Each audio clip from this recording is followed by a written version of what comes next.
मेहनती चींटी का इनाम। एक हरे भरे घास के मैदान में एनी नाम की एक चींटी रहती थी। अन्य चींटियों के विपरीत, जो कभी कभी आराम करती थीं और खेलती थीं, एनी अपनी अद्वितीय मेहनत और समर्पण के लिए जानी जाती थी। सूर्योदय से सूर्यास्त तक वो हमेशा खाना इकट्ठा करने और चींटियों का घर बनाने में व्यस्त रहती थी। एक गर्मी के दिन रानी चींटी ने सभी चींटियों को इकट्ठा किया और कहा, सर्दी आ रही है और हमें ठंड के महीनों के लिए पर्याप्त खाना इकट्ठा करना होगा। हमें मिलकर जितना हो सके उतना खाना इकट्ठा करना होगा। एनी ने इसे दिल से लिया और भी कड़ी मेहनत करने लगी।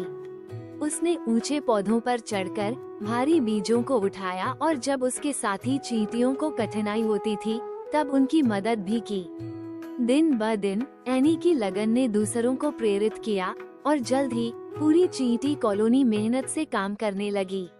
जैसे जैसे दिन छोटे होते गए और हवा ठंडी होती गई, मैदान एक शांत बर्फीले वंडरलैंड में बदल गया।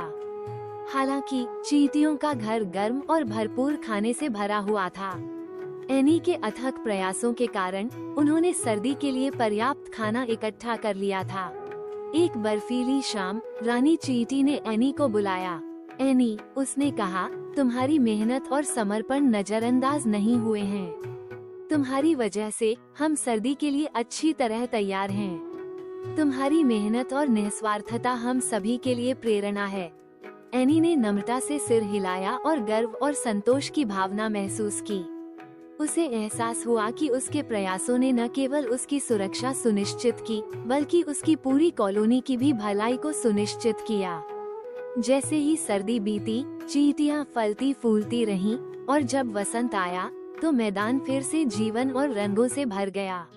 दूसरी चींटियां एनी को एक सच्चे नेता के रूप में देखती थीं।